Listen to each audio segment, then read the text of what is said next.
Panzer Dragoon Saga is a game that's very existence is nothing short of a miracle.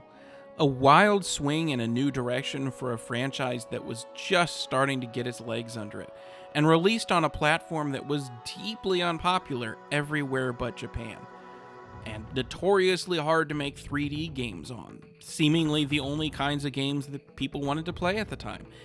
It's a game that overcame every single one of those hurdles and has become one of the most beloved JRPGs ever made. Despite all the odds stacked against it, when you start the game for the first time, its ambitions are immediately clear. It wants to be a big budget 3D RPG of the era,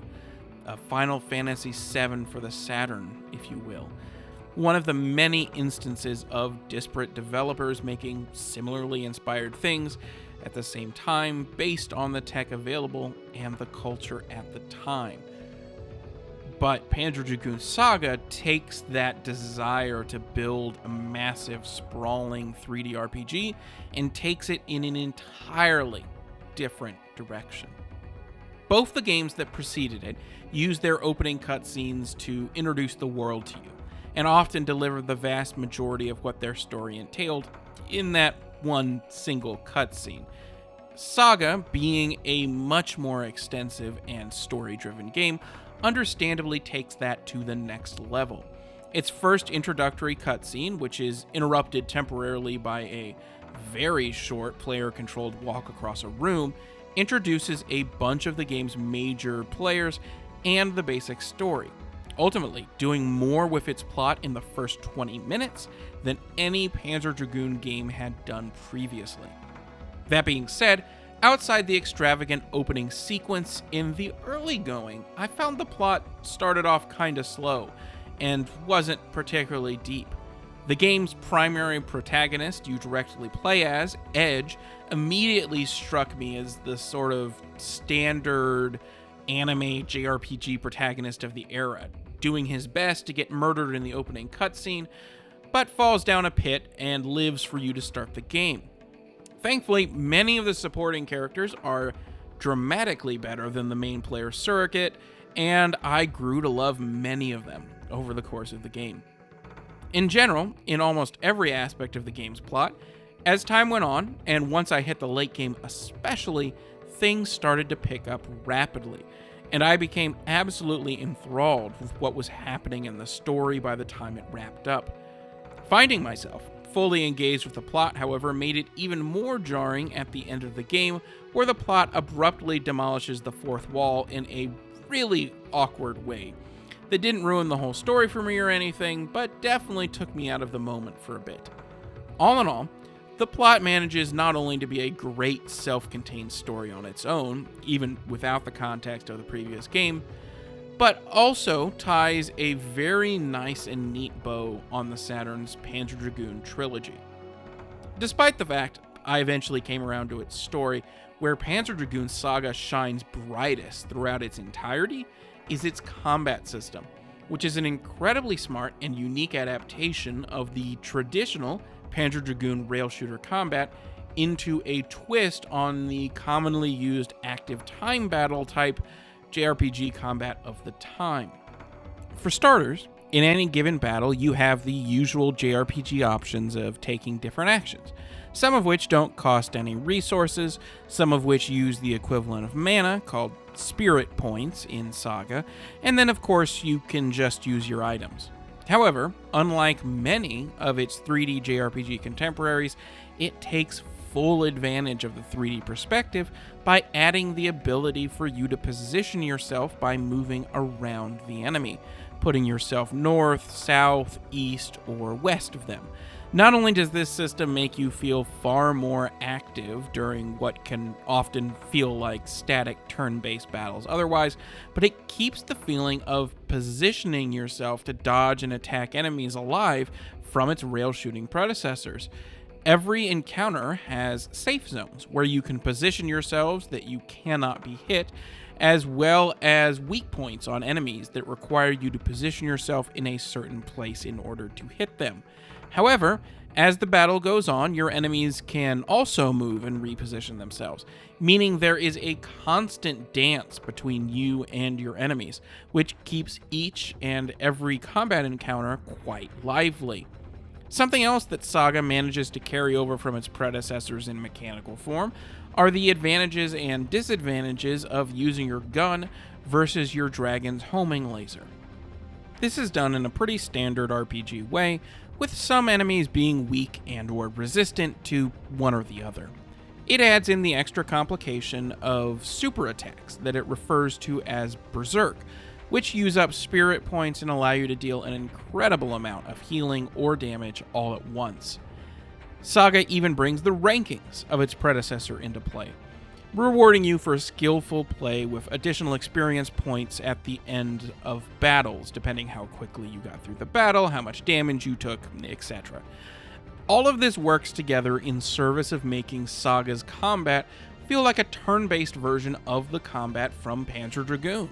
and that attempt to do something different in the space at the time allows it to remain very unique and still a whole lot of fun today. Saga also does a surprisingly great job of tutorializing this combat system, especially for the time. It took me a little bit by surprise when this giant list of tutorials popped up after the game's introduction to walking around on the ground and flying, but most of them are fully interactive,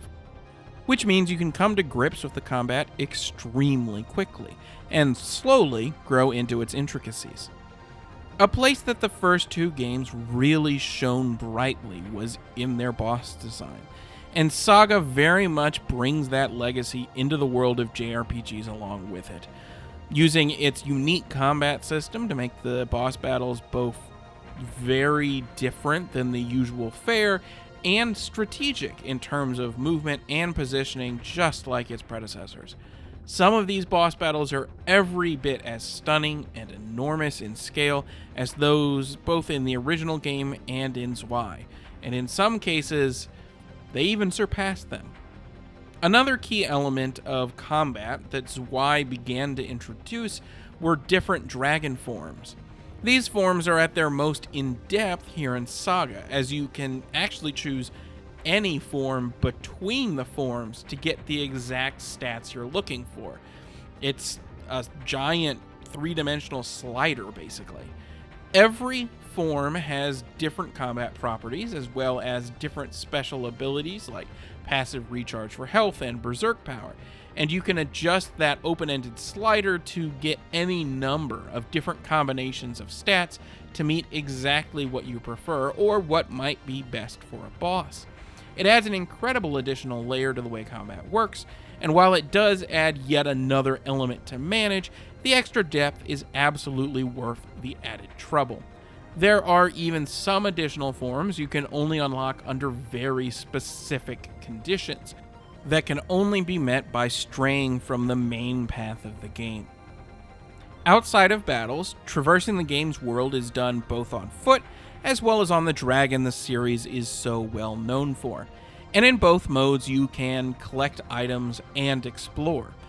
You can definitely tell the dragon mechanics were the primary focus, however, as on foot you still have to lock onto containers in the exact same way you would on Dragonback in order to fetch items out of them, which feels incredibly clunky.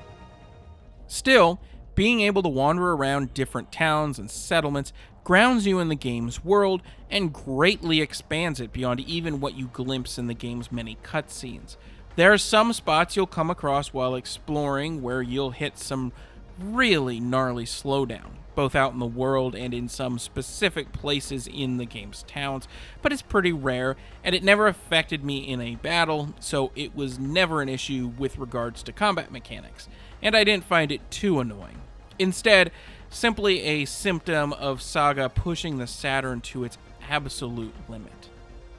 These areas full of side characters and side quests don't show up much in the early going, but starting with the second disc out of the 4 total that the game has, everything opens up a whole lot, and you start running around towns more and grabbing side quests. My big problem is that for whatever reason, in order to unlock a lot of these quests, you have to talk to certain NPCs an excessive amount of times, even though they're repeating their lines, making it almost impossible to know which NPCs you need to talk to 20 times and which you only need to speak with a handful of times in order to get their quests. I highly recommend having a walkthrough around in order to best navigate all of that. But for all of its unique aspects, Panzer Dragoon Saga does still have some of the same issues that a lot of its contemporaries had, namely the prevalence and annoyance of random battles. To be sure, this is basically just the way these games were built at the time, but there's no avoiding the fact that it can be incredibly obnoxious when you have a random battle, go forward about 2 feet, and then have the exact same random battle again. Thankfully, unlike a lot of other JRPGs, I didn't find myself really having to do any grinding in order to be able to succeed in boss battles and progress the story. Granted, I was thoroughly exploring all the maps and doing all of the side quests, so that probably just resulted in me hitting enough battles to get me to the level I needed to be at. But any RPG, especially from this era, that doesn't force me into a grind at some point, absolutely gets a point in my book. When I started down the road of playing all of the mainline Panzer Dragoon games, it has always been leading to this: the oft-recommended Panzer Dragoon Saga, revered as one of the best RPGs of the era, and to some, of all time. Given the game's age, as well as the platform of choice in the Saturn, I was fully bracing to be met with disappointment on some level, or at the very least, a game that hadn't aged very well. Instead, Saga absolutely lived up to the hype, and it's a game that I now not only hold in the same esteem as its contemporaries on the PlayStation, but also one that I wish I had the opportunity to play in the era that it was actually released. Unfortunately, if you want to get your hands on an official copy of Panzer Dragoon Saga to play today, you're going to be very disappointed. Not only has this game never been ported to modern platforms, it is incredibly rare in English to find a copy of this game for the Saturn. It's basically unattainable for the vast majority of people, with full copies on eBay going for over $1,000 as of the writing of this video. Unlike earlier Panzer Dragoon games, buying the Japanese version won't help much because you really do need to read all of the text. Of course, there's plenty of alternative ways to play the game, even on a real Saturn, as I did. I fully believe that this game is worth playing today, especially if you appreciate the early 3D JRPGs of the PlayStation era, and I hope against hope that eventually this game does get an official re-release, so many more people can finally experience it.